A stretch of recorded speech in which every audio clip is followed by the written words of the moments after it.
நிச்சயமா ஒரு மருத்துவரா நீங்க சொல்றீங்க. ஆனா பொதுமக்களுக்கு வந்து எப்பொழுதுமே இது போன்ற செய்திகள் பரவும் பொழுது, குறிப்பாக இந்த சமூக வலைதள காலத்திலே ஒவ்வொருத்தர் பேச ஆரம்பிச்சுட்டாங்க. கொரோனாவை மிஞ்சுகின்ற வியாதி HMPV என்ற ஒரு பெரிய நோய் தொற்று அப்படின்றப்போ ஒரு எபிடமிக்கா மாறப்போகுது அப்படியெல்லாம் இப்பயே எல்லாம் பரப்ப ஆரம்பிச்சுட்டாங்க. அதனால தான் உண்மையை சொல்றதுக்காக தான் சிறப்பு நிலையை நேயர்களுக்காக நம்ம நடத்துகிறோம். எனவேதான் இந்த கேள்வி, இறப்பு விகிதம் எப்படி இருக்கும்? இல்லை இறப்பு விகிதம் இருக்க வாய்ப்பு இருக்கா? முதல்ல இருந்தால் கொரோனா போல இருக்குமா, அல்லது ஹாஸ்பிட்டல் மருத்துவமனையில் சேர்த்து சிகிச்சை அளிக்க வேண்டியது யார் யாருக்கெல்லாம் இருக்கும், எப்படிப்பட்டவர்களுக்கு வரக்கூடிய வாய்ப்பு இருக்கு, அது குறித்து கொஞ்சம் சொல்ல முடியுமா? இந்த HMPV வைரஸ் பற்றி இறப்பு விகிதம் என்பது மிக மிக மிக மிக குறைவுங்க. பொதுவா எந்த வைரஸ் உள்ள வந்தாலும் அது நிமோனியா அப்படிங்கிற காய்ச்சல் உண்டு பண்ணும்.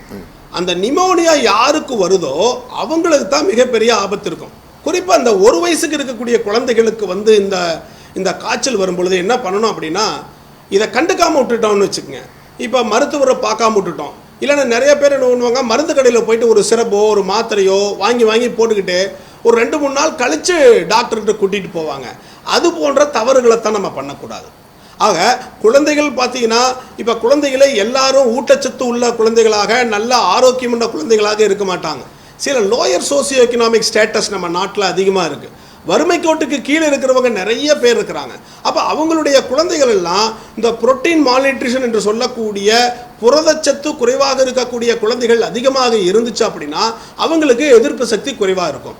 அப்போ அந்த மாதிரியான குழந்தைகளுக்கு இந்த மாதிரியான வைரஸ் நுரையீரல் தொற்று வரும் பொழுது அது நிமோனியா ஆறிச்சுன்னா அது என்ன சரியான நேரத்தில் நம்ம வைத்தியம் பண்ணலைன்னா அவங்களுக்கு வேணால் மிகப்பெரிய ஒரு ஆபத்து வருவதற்கு வாய்ப்பு இருக்குது. அதுவும் மிக மிக குறைவு தான். அதனால் என்னென்னா, இப்போ ஒரு குழந்தை வந்து ஒரு எதிர்ப்பு சக்தி கம்மியாக இருக்குது, அடிக்கடி சளி ஜுரம் பிடிச்சிக்கிட்டே இருக்குது அப்படின்னா மருத்துவரை குயிக்காக போய் பார்த்துக்கிட்டோம்னா கண்டிப்பாக நம்ம இருக்கக்கூடிய மருத்துவ வசதி, நம்ம கவர்மெண்ட்டில் எல்லா மருத்துவ வசதிகள் இருக்குது, கண்டிப்பாக அவர்களை குணப்படுத்த முடியும்.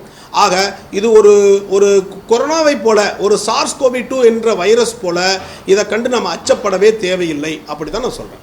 நிச்சயமா. ஏன்னா இது மிக முக்கியமான கருத்து. என்றால் மக்களுக்கு விழிப்புணர்வு ஏற்படுத்தப்பட வேண்டும். என்றால் தற்போது சமூக வலைதளங்களும் சில ஊடகங்களும் இதை ஊதி பலூனை போல பெருசாக்கி கொண்டிருக்கின்றன. ஆனால் இது ஒன்றுமல்ல, பயப்பட வேண்டிய அவசியமில்லை. ஆனால் எச்சரிக்கையாக இருக்க வேண்டும் என்பது மட்டும் மிக மிக முக்கியம் என்பதை நீங்களும் சொல்லியிருக்கீங்க. ஆனால் இந்த சூழ்நிலையில் வந்து இப்போ பெரிய பெரிய மருத்துவர்களாக உங்களை மாதிரி மருத்துவர்களாக தெரிஞ்சிருக்கும். இப்போ கர்நாடக அரசு என்ன பண்ணுறாங்க, 2 பேருக்கு வந்திருக்கு அப்படின்னு சொன்னால், அது கை குழந்தைக்கு வந்திருக்குன்னு சொன்ன உடனே மாஸ்க் போடணும் அப்படின்னு ஒரு அறிவிப்பை வெளியிடுறாங்க. இது போன்ற அறிவிப்புகள் தான் ஒருவித அச்ச உணர்வை ஏற்படுத்துகிறதோ என்ற ஒரு ஐயம் எனக்கு வருது.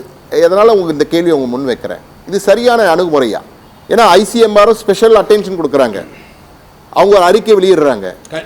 கொரோனாவுக்கு வந்தபோது எப்படி இருந்தோ அதே மாதிரி இவங்க மாஸ்க் போடுங்கன்னு சொல்றாங்க. மாஸ்க்னாலே இப்போ நிறைய பேருக்கு டக்குன்னு ஒரு அச்சம் வந்துடுது. அதனால தான் கேட்குறேன் சார். இது எப்படி பார்க்கணும் அப்படின்னா, நான் சொல்கிறேன், இந்த HMPV வைரஸ் இப்போ தான் வந்து கிடையாது. இப்போ கூட சொல்கிறாங்க நம்ம பெங்களூரில் வந்து ஒரு 3 கேஸ் ஐசோலேட் பண்ணியிருக்காங்கன்னு சொல்லிட்டு.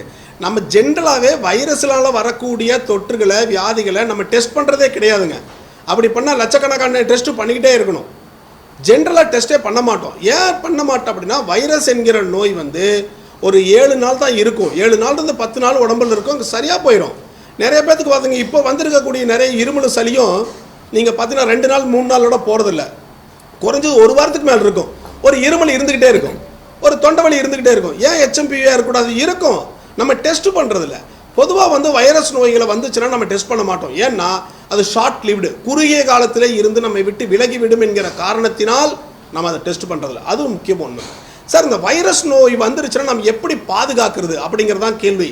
இந்த மாஸ்க்குக்கும் நான் சொல்கிற பதிலுக்கும் லிங்க் இருக்குது. எப்படின்னா, பொதுவாக பாக்டீரியா என்ற கிருமியின் மூலம் ஒரு நோய் வந்துருச்சுன்னா அதுக்கு மருந்து இருக்குது நம்மக்கிட்ட. ஆனால் வைரஸினால் வரக்கூடிய ஒரு வியாதிக்கு நம்ம டைரக்ட் மருந்து, வைரஸை கொல்றதுக்கு மருந்தே கிடையாது. சில மருந்துகள் இருக்குது, இந்த கொரோனாக்கெல்லாம் கொடுத்துருக்கோம், ரெம்டெசிவிர் கொடுத்துருக்குறோம், ஆசெல்டமிவிர் கொடுத்துருக்குறோம். அது எல்லாம் என்ன பண்ணால் டைரெக்டாக போய் அழிச்சு ஒழிக்கிறது இல்லை, அதனுடைய வீரியத்தை குறைக்கிறது தான் அந்த மாதிரி மருந்துகள். ஆக இதுவரைக்கும் நம்ம நாட்டில், இந்த உலகத்திலேயே வைரஸுக்கான மிக துல்லியமான மருந்து கண்டுபிடிக்கப்படவில்லை. அப்போ அது எப்படி எதிர்கொள்கிறது? இந்த வைரஸை சிம்பிள் தாங்க. வைரஸை எதிர்கொள்றது வைரஸை விட்டு விலகினில். இந்த வார்த்தை நீங்கள் அடிக்கடி கேட்டிருப்பீங்க. கொரோனா காலத்தில் விலகினில், அதோடு இருந்து நீ ஒதுங்கிக்கொள், ஐசோலேட் அப்படின்னு ஒரு வார்த்தை கேட்டிருக்கோம். அதே தாங்க. அப்போது இந்த வைரஸோட எதிர்த்து நின்று நம்ம போரிட்டு ஜெயிக்கவே முடியாது. ஏன்னா அது நம்மளை விட அதிக அறிவுள்ள சக்தி உள்ளது. ஆக விலகி நின்னோம்னா நம்மளை தாக்காமல் விலகி போயிடும். அப்போ விலகி நிற்கிறோம் அப்படின்னம்னா எப்படி விலகி நிற்கிறது? ஒன்று ஐசோலேட் பண்ணிக்கிறது, ரெண்டாவது சில காரணங்கள்லாம் நம்ம ஒரு மீட்டிங்க்கு போகிறோம், பொதுத்தளத்துக்கு போகிறோம், ஆஃபீஸுக்கு போகிறோம், அப்படி போகும்போது விலகி நிற்க முடியாதுல்ல, ப்ராக்டிக்கலாக டிஃபிகல்ட்டி இருக்கும். அப்போ என்ன மாஸ்க் போட்டுக்கிறோம். அப்போ முகக்கவசம் அணியும் பொழுது கண்டிப்பாக அந்த கிருமிகளுடைய இது வந்து நம்ம மூச்சுக்குழாய்க்கு நம்ம நோஸில் போகாது அப்படிங்கிற ஒரு கான்செப்ட் தான். அப்போ முகத்தை மூடிக்கிறோம். இது ரெண்டாவது. இதுவும் ஒரு விதமான விலகி நிற்கிறது தான் ரெண்டாவது.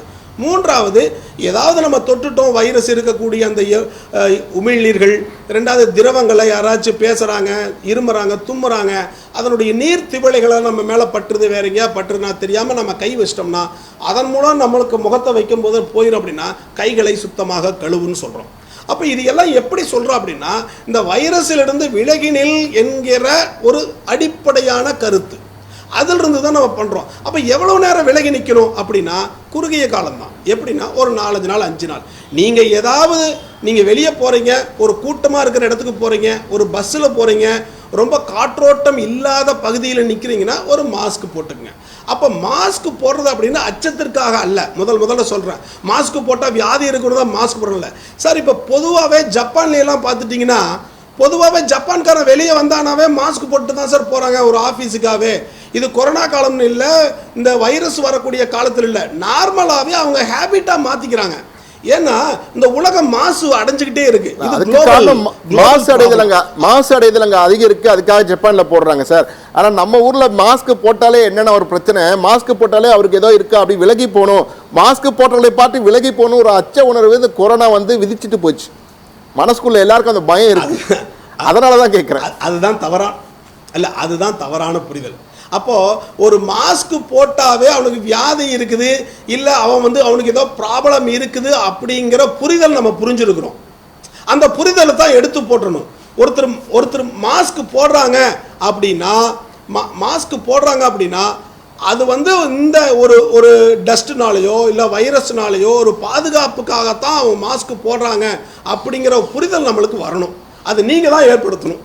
நிச்சயமா அது ஊடகமாக எங்களுடைய கடமையை நிச்சயம் அதை செய்வோம், அதில் மாற்று கருத்தில்லை.